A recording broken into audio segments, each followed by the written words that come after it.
Welcome back to Simply Holistic. Dr. Tony here.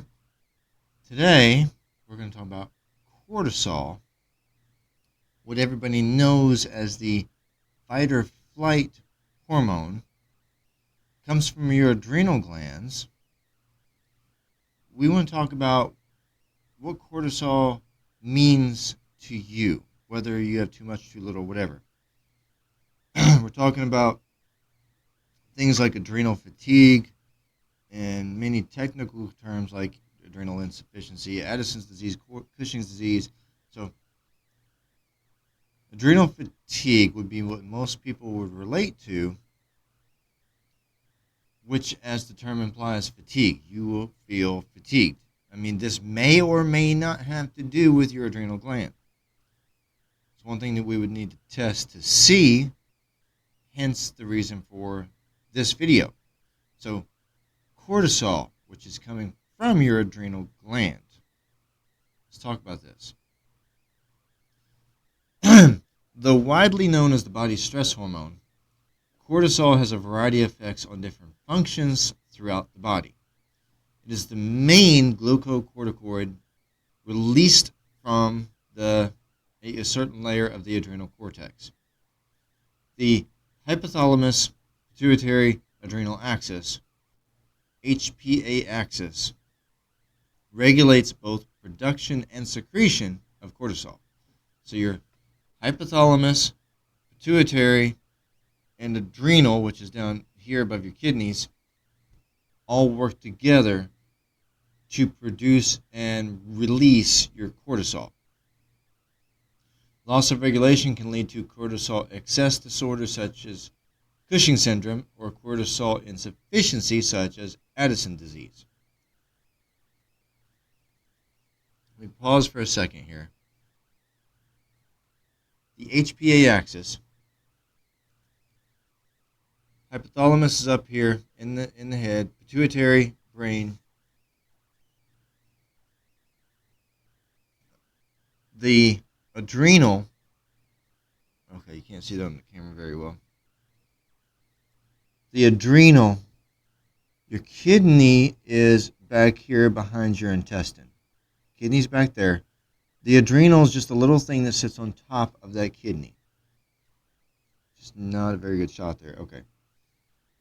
The kidney is behind the intestine here, and the adrenal sits on top of that. You have, actually, it doesn't show in this model. It doesn't show here because stuff's in the way. But you have actually two kidneys, two adrenals. So we've got that, which is sitting right about here in your body. Behind your lungs, behind all that stuff. Okay. Cortisol, a steroid hormone, which it is. Your sex hormones are also steroid. So estrogen, progesterone, testosterone, are steroid hormones. Cortisol is also. So cortisol, a steroid hormone, is synthesized from cholesterol. It's made from cholesterol. These steroid hormones, your sex hormones and cortisol, are all made from cholesterol. So when your pharmaceutical doctor says, hey, take this pill to lower your cholesterol is too high. Granted, they're talking about the bad cholesterol. I get that. But when they say, take this pill to lower your cholesterol, and the pill starts suppressing the cholesterol levels, guess what? Suppressing those cholesterol levels impacts your sex hormones and cortisol. So if you need, cortisol is the fight or flight hormone. Cortisol is actually also what wakes you up in the morning. The cortisol, by default, needs to spike in the morning. And some people say, some people argue against drinking coffee in the morning, black coffee or what have you, because the coffee will spike your cortisol. Well, don't drink coffee in the morning because it spikes your cortisol. The thing is, your cortisol by nature is supposed to spike anyway in the morning. For some of you, this isn't happening. The cortisol is supposed to spike, which then wakes you up in the morning. So if this is not happening, if you struggle to wake up, it might be that your body's not spiking cortisol appropriately. Taking cholesterol out of your diet or pharmaceutically suppressing cholesterol is not helping your cortisol level. Therefore, it's not going to help you each morning. Okay, so cortisol is made from cholesterol. It's synthesized in the particular layer or zone of the adrenal cortex. Is made there. Synthesized, made. Adrenocorticotropic hormone, ACTH, released from the pituitary, anterior pituitary, functions to increase LDL receptors. A side note here, LDL is low-density lipoprotein, what's considered to be one of the bad cholesterols. This is one of the things that pharmaceutical doctors suppress, is your LDL.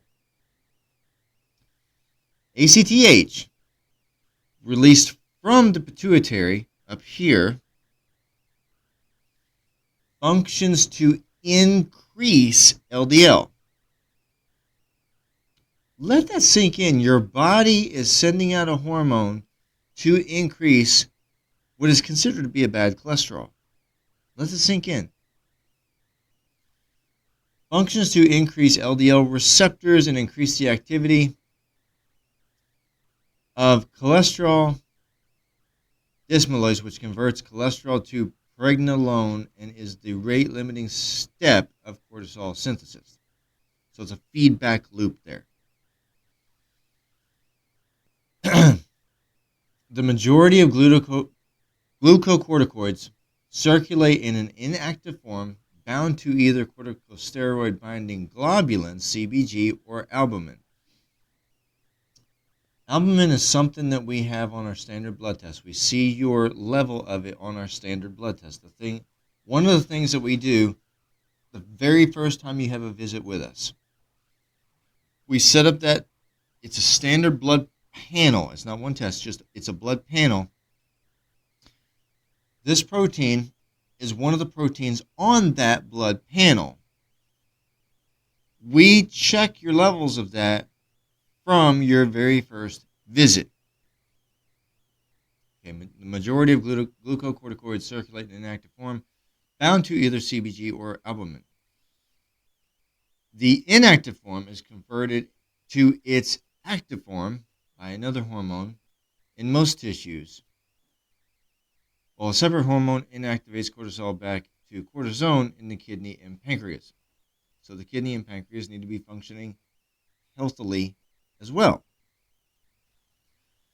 What's any of this mean for you? Okay, so you need cholesterol in your body to make cortisol. Granted, we don't want to live in fight or flight, but there are times like each morning that you need the cortisol to spike. So it's made from cholesterol. It's made in your adrenal. So we need the adrenal gland to be functioning well.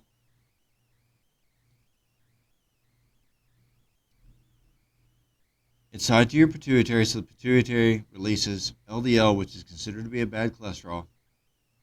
LDL receptors, functions to increase LDL receptors. So your body is looking, I know, it's the receptors, not the LDL. It's the LDL receptors. So your body is looking for the LDL. Your body will use the LDL. That's, on this part here, that's the key that I want to sink in. LDL is considered one of the bad cholesterols. But your body has receptors for LDL, low density lipoprotein, cholesterol. the bad cholesterol. Your body has receptors for this bad cholesterol. Therefore, your body is looking for, wanting, needing this so-called bad cholesterol. Doesn't that fly in the face of what the pharmaceutical industry has been telling us? Really it does. This idea, this well-accepted but strange and faulty, I know it doesn't seem strange. We've been conditioned to it so much. We've been conditioned to it, so it doesn't seem strange. It actually seems normal because we've been conditioned to it. But this strange, faulty idea that our LDL needs to be suppressed, the doctor gives us a pill, the pharmaceutical doctor gives us a pill, he pushes down the cholesterol because, my cholesterol is too high, doctor says I got to do this. We've been conditioned to accept this, but it's a faulty and actually strange idea from our body's perspective. I want that to sink in. From our body's perspective, the LDL going down is a faulty and strange idea because there are receptors in the body that are looking for the LDL. Okay, we'll make a whole video on LDL. Let's get back to the cortisol. So cortisol, it's made from cholesterol. It's synthesized in, it's made in your adrenal cortex, the adrenal gland on top of the kidneys. So that health needs to be there too. ACTH, which, by the way, didn't say this, but we can test, it's not on the standard test, I'll give you that, but we can test for the ACTH as well. In fact, that is part of our pituitary tumor testing, is checking your ACTH. Part of the test panel that we do when we check for pituitary tumors. So the ACTH is released from the pituitary to increase the LDL, increase the activity of the cholesterol.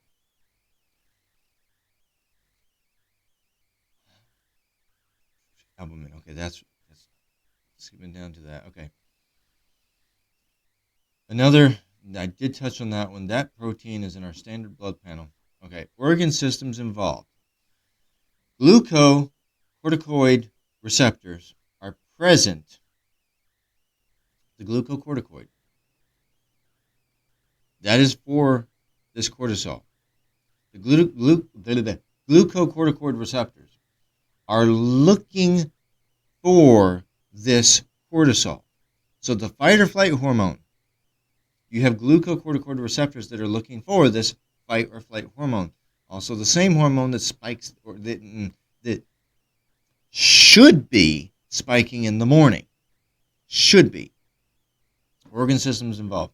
Glucocorticoid receptors are present in almost all tissues in the body. Very similar to thyroid, because thyroid receptors are present in all tissues of the body. So very similar. So cortisol receptors, let me state it this way. Cortisol receptors, the antenna looking for the cortisol, are present in almost all tissues in your body. Therefore, cortisol is able to affect nearly every organ system, such as the nervous system, the immune system, the cardiovascular system, the respiratory system, the reproductive system, musculoskeletal system, integumentary system. Cortisol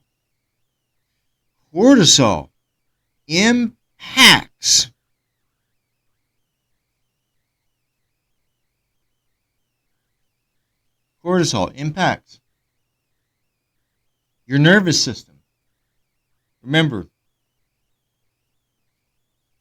all these yellow finger-like things here are coming out of the central nervous system, out of the spinal column, the nervous system. So cortisol is impacting the nervous system, the nerve fibers. Cortisol is impacting the immune system. Your immune system runs everywhere. But a key part of it is within your bones. The bone marrow the bone marrow within your bones, part of the immune system. Cortisol is impacting this. Yes, that means cortisol, the proper level, the abundance of, or the lack of, deficiency of, is actually impacting your bone health. Let that sink in. Cortisol, impacting your cardiovascular system, the heart. Cortisol is impacting this baby here. The respiratory. Oh, oops. Okay. Well, not exactly staying together well in my hands, but it's not easy to hold these two together. So cortisol, impacting the respiratory system. Here are your lungs, respiratory. Reproductive. Hang on.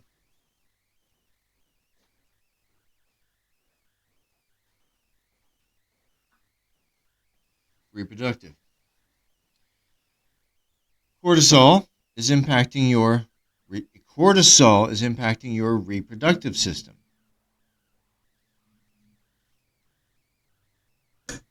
Musculoskeletal. The skeleton with your muscles on it. Muscle tissue, right here, muscle tissue on your skeleton. So the musculoskeletal. The cortisol is impacting the skeleton and the muscles. Cortisol has many functions in the human body, such as mediating stress response, regulating metabolism, the inflammatory response, and immune function. Inflammatory. This is another reading that we get on our standard initial blood testing the first time you visit this office. The level of inflammation that is currently in your body. So we have cortisol influencing the level of inflammation that's in your body, influencing your skeleton, your heart, your lungs, every organ in your body, your muscles. Cortisol is impacting all this. Okay, so see if we can put this into a little bit better perspective. Cortisol is made from cholesterol. The cholesterol levels in your body, by the way, that is another reading that we see on the standard initial blood panel that we normally redo every 8 weeks to see how you're progressing. Sooner, if the need is there, the cholesterol in your body is making cortisol. The health of your adrenal gland is making cortisol. The fight or flight hormone, the spike in the morning to wake you up hormone. There are cortisol receptors on all these body tissues. The amount of the healthy or unhealthy level of cortisol in your body is impacting your entire body. The level of cortisol in your body right now is impacting your entire body. It's not just when the peak of stress hits you. It's not just in that moment of fight or flight. It's not just in the mornings to spike to wake you up. It's not just in. Cortisol is supposed to be bottoming out each evening so that you can sleep as well. It has both functions, wake you up, let you sleep. I know, then we have melatonin also, which is supposed to spike to help you sleep as well in the evening. The opposite of cortisol. So, cortisol, though, is impacting your entire body and is directly related to the level of cholesterol that you have in your body, and the health of your adrenal glands is directly related to all this. Okay, function. So we just touched on that. Has many functions, such as mediating the stress response, regulating metabolism, that's your daily energy, That's the daily motivation and health of you. The inflammatory response and immune function. Immune response. Glucocorticoids have a number of actions in the immune system. For example, they induce apoptosis, that is always a hard word to say, of pro-inflammatory T cells. They cause an action in pro-inflammatory T cells. They suppress B cell antibody production, which, by the way, is related to pancreatic function, and reduce neutrophil migration during inflammation. Neutrophils are to do with your bone marrow, the interior soft tissue of your bone. A key part of your immune system, your immune health overall. Cortisol is impacting that. Let me pause a second here. Isn't it crazy? Isn't it crazy to think of what all cortisol, the impact that cortisol has on our body in general, the impact that it has on our body, and I had this set over here, so I completely forgot about the function of that. How much your cortisol be impacting your uterine health, your vaginal health, your ovarian health? How might your level of cortisol be impacting this right now? And this impacts your heart health. Okay. Let me go back to this pause to think about something. Isn't it crazy to realize the overall impact that cortisol has on your entire body, your entire health? This one hormone, cortisol. And it's tied to how well your adrenals are functioning. So if you've got adrenal fatigue going on, the cortisol is going to suffer too. And it's tied to how much cholesterol you have in your body. So granted, most people do have plenty of cholesterol in their body. Most people do. Granted, I'll give you that. Most people do. Except for the HDL. Most people actually have way too low a level of HDL. You really do. And that's a good cholesterol, and we need to raise that up. So your total is usually high. The so-called bad is usually high, but the so-called good is usually low. So how crazy is this to think about the cholesterol level that you have in your body that most people tell you that you need to lower is directly tied to your cortisol. So waking up in the morning and the health of your body, your immune system, the bone marrow, is tied to the health of your cortisol levels, the bone marrow. So we need to fight. We need to fight off an infection. Say you're around somebody with a cold or a flu, and you pick that up from them. Your bone marrow is going to take effect immediately, going to jump into action. Your bone marrow is going to jump into action. It should. Your bone marrow at that point should jump into action for your immune system, producing the cells that it needs to produce to battle the infection that you just got exposed to and possibly picked up. So if your cortisol is not helping this,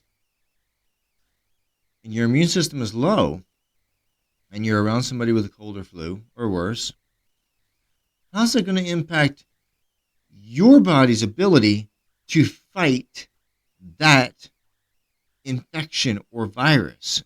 I know I was saying infection, but it's also a virus.